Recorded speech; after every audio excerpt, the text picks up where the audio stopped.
बातें प्रभु के हाथ में जीवन को समर्पित कर दो। प्रभु मैं तेरे लिए जीना चाहता हूँ। अपना ध्यान चंगाई की ओर से हटा लो, अपना ध्यान बरकत की ओर से हटा लो।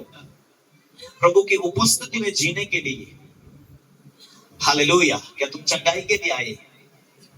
क्या परमेश्वर ने इस दुनिया में बीमारी के साथ में लोगों को बनाया भेजा? नहीं, उनके पाप के वजह से वो बीमार रहे, उनके पाप की वजह से वो कांटे पैदा हुए, उनके पाप की वजह से फ्री का खाना से वो दूर हुए, उनके उनके गुनाह के कारण परमेश्वर की संगति से वो दूर हुए, उनके गुनाह के कारण वो बगीचा से बाहर निकाले दिए गए।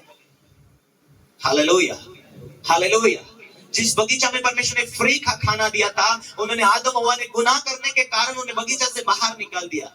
जहां पर कांटे थे, जहां पर धूप था, जहां पर मेहनत ज्यादा करना पड़ा, जहां पर उनके आनंद खत्म हो गए, डर के स्थान पर वो चले गए, पीड़ा के स्थान पर चले गए। हालेलुया। आज आप यीशु से दूर है, आप पीड़ा के स्थान पर है। अब यीशु से दूर है, दुख के स्थान पर है। जिस बगीचा से वो बाहर हुए हैं, लेकिन जिस दिन से विश्वास कर लेते हैं, उसी आनंद की बगीचा में वापस बुलाए जाते हैं, उसी आशीष के बगीचा में वापस बुलाए जाते हैं। आप परमेश्वर के राज्य से बाहर नहीं, आप परमेश्वर के बाड़े के अंदर हो, परमेश्वर के राज्य के अंदर हो। आपके लिए जब आप परमेश्वर में चलते हैं, वचन के द्वारा जांच कर कि मैं आज के बाद में मसीह में नई सृष्टि हूं। हालेलुया। परमेश्वर का वचन कहता, जिन्होंने उस पर विश्वास किया, परमेश्वर ने बेटा और बेटी बनने का अधिकार दिया। हालेलुया। तुम अपने बच्चों को मिलने के लिए, देखने के लिए, उनके भविष्य को बनाने के लिए तरसते, वो तुम्हें मिलने के लिए तरसता, तुम्हारे भविष्य को बनाने के लिए तरसता, तुमसे बात करने के लिए तरसता, तुम्हें सलाह देने के लिए तरसता, तुम्हें अगुवाई करने के लिए तरसता। तू मेरी बेटी है, तू मेरा बेटा है करके वो तुम्हें बुद्धि देता, तुम्हें चलाना चाहता। हालेलुया। इसीलिए तुम वचन के अनुसार जीने की तैयारी करोगे, आज्ञाकारी के साथ में चलोगे। बोलते हैं क्यों मुझे वेशन की ओर चले जाता हूं, क्यों मैं गुटखा की ओर चले जाता हूं, क्यों मैं बीमारी की ओर चले जाता हूं, क्यों मेरी प्रार्थना बंद हो जाती। कोई शक्तियां हैं जो आपके ऊपर पीछे खींचती, कोई शक्तियां हैं जो आपको प्रभु में चलने के लिए रोकती। आप चलते चलते आप एक ताकत लगाते कि मैं उपवास रहूंगा, मैं प्रार्थना करूंगा, मैं चर्च जाया करूंगा। एक ताकत लगाते, थोड़े दिन तक आप चल पाते और थोड़े दिन के बाद आप कमजोर हो जाते। हाँ, आपको पीछे खींचने के लिए शक्तियां होती है दुष्ट आत्मा की। मीटिंग में नहीं जाना चाहिए, आराधना में नहीं जाना चाहिए, जाना चाहिए पर लेट जाना चाहिए।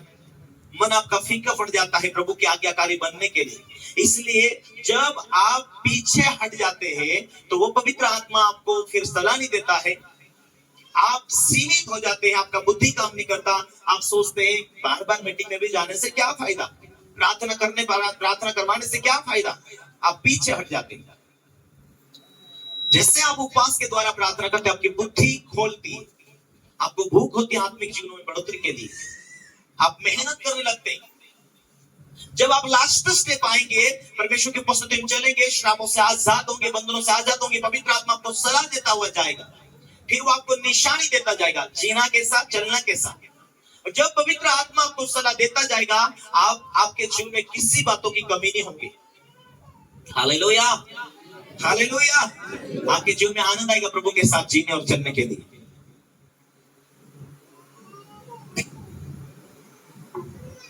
हालेलुया। तुम्हें एक चलाने वाला व्यक्ति चाहिए, तुम्हें बुलाने वाला जो परमेश्वर है, और वो चलाने वाला अपनी आत्मा के द्वारा वो चलाएगा। हालेलुया। परमेश्वर की आत्मा में आप बढ़ेंगे, आप चलेंगे, तो आपके जीवन में परमेश्वर आपको बढ़ाने के लिए वो तरसता है। हालेलुया।